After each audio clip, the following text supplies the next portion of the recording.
आगे क्या कहा? पृथ्वी शांति। उसके बाद इस शरीर के 3 हिस्से कर लें, इस शरीर के, इस पिंड के 3 हिस्से कर लें। द्युलोक, अंतरिक्ष लोक, ये भी, और पेट का हिस्सा भी, ये अंतरिक्ष लोक है। पेट नीचे का हिस्सा है अंतरिक्ष का, ये ऊपर का हिस्सा है। और इससे नीचे का हिस्सा भूमि, पृथ्वी। हम कहां रहते हैं? इस भूमि पर रहते हैं। और भूमि में जब प्रकंपन होता है, भूकंप आता है, तूफान आता है, तो क्या होता है? लाखों लोग बेमौत मर जाते हैं, जनधन की अत्यधिक हानि होती है। ऋषि कहता है द्युह भी ठीक हो, अंतरिक्ष में भी संतुलन हो, और भूमि में भी संतुलन हो, और हमारा जो शरीर का जो आधार है, ये भू, पैर, इनमें भी संतुलन हो। पैरों में खराबी आ गई तो हम क्या होंगे? दीन हो जाएंगे। और वैदिक ऋषि कामना क्या करता है? अदीनः श्याम शरदः शतम्। मैं 100 वर्ष तक अधीन होते हुए जीवूं, मेरा भी कोई दीन न बने और मैं भी किसी का दीन न बनूं, मेरा भी कोई गुलाम न हो और मैं भी किसी का गुलाम न बनूं, मैं भी किसी को दास न बनाऊं और मैं भी किसी का दास न बनूं। इस पृथ्वी में शांति हो, शरीर की पृथ्वी में, और इस पृथ्वी में शांति हो। जैसी शांति इस पृथ्वी में हो, वैसी ही शांति मुझे प्राप्त हो। शब्द क्या है अगला? आपः शांति। जीवन के आधार है ये सब।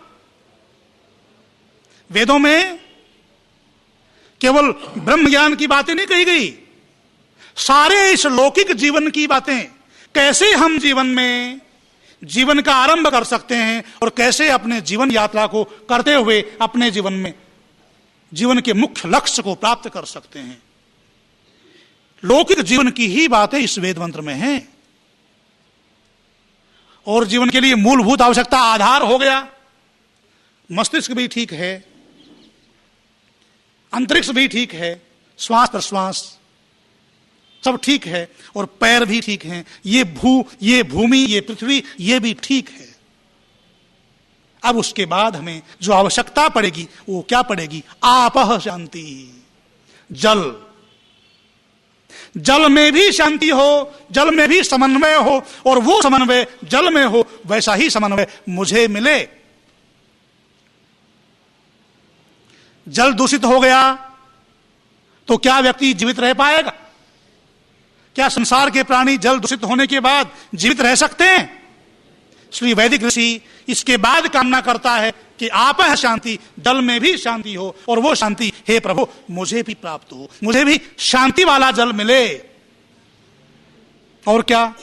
औषधयः शांति। जल के बाद जो आवश्यकता है वो क्या है? औषधयः अन्नम। अन्न को औषधि कहा है, और जो हम दवाएं लेते हैं उनको भी औषधि कहा जाता है, पर वैदिक भाषा में औषधि अन्न को कहा जाता है। औषधि में अर्थात अन्न में शांति हो, संतुलन हो, और वो शांति मुझे भी प्राप्त हो। अन्न ठीक नहीं होगा, औषधि ठीक नहीं होगा, तो क्या ब्रह्मांड के प्राणी जीवित रह पाएंगे? नहीं ना। और हमारा अन्न ठीक नहीं होगा, हमारा अन्न संतुलित नहीं होगा, कीटनाशक दवाओं से युक्त होगा, तो हम रोगाक्रांत हो जाएंगे। इसीलिए आज जिस बात को वैदिक ऋषि लाखों वर्षों से कहते आ रहे हैं, उसके लिए ऑर्गेनिक फूड की भाषा में आज विदेशी लोग कह रहे हैं। पहले उन्होंने इस धरती को कीटनाशक दवाओं के द्वारा, अन्न को, औषधियों को दूषित किया, वेद के संदेश को नहीं माना। आज उस वेद के संदेश को वही पाश्चात्य लोग, जिन लोगों ने वेदों के अनर्थ का प्रयास किया था, वही कह रहे हैं ऑर्गेनिक फूड का प्रयोग करो, जैविक खाद से बने हुए भोजन का, औषधियों का प्रयोग करो। औषधयः शांति, अन्न भी संतुलन देने वाला हो। अन्न भी हमें ठीक प्राप्त हो गया। उसके बाद वैदिक ऋषि कहता है वनस्पतयः शांति। ये है औषधियां, जो वनस्पति हैं ये औषधियां हैं जो चिकित्सा में काम आती हैं। शरीर जब बीमार हो जाता है, रोगी हो जाता है, तब हमें दवाओं की आवश्यकता पड़ती है। उसे वैदिक भाषा में वनस्पति कहा गया है। वनस्पतियों में भी संतुलन हो, जिसे आज वृक्षारोपण कह करके अभियान चलाया जाता है। वृक्ष भी संतुलित हो, ताकि वो संतुलन मेरे जीवन को भी आगे बढ़ा सके। वनस्पतयः शांति, सामा शांति एधि। जो शांति वनस्पतियों में हो, औषधियों में हो, वो शांति मुझे भी प्राप्त हो। आगे वेद मंत्र क्या कहता है?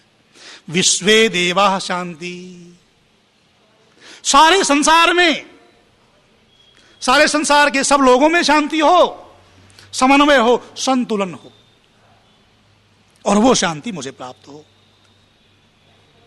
सामा शांति रेधि।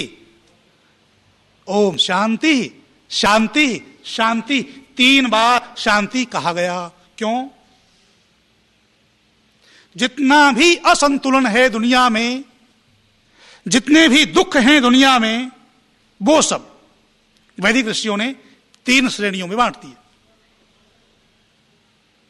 जो भी असंतुलन है, जो भी दुख है, कष्ट है, आतंक की समस्या है, विषमता की समस्या है, वो सब 3 प्रकार की। कुछ भी नाम रख लो, सारी की सारी समस्याएं, सारे दुख, कष्ट, बाधाएं, विघ्न, वो सब वैदिक ऋषियों ने 3 श्रेणियों में बांट दी। और उसके लिए सांसारिक रूप से हम जब पाठ का आरंभ करते हैं और भोजन करते हैं, तब फिर एक मंत्र का पाठ करते हैं, सह न भवतु।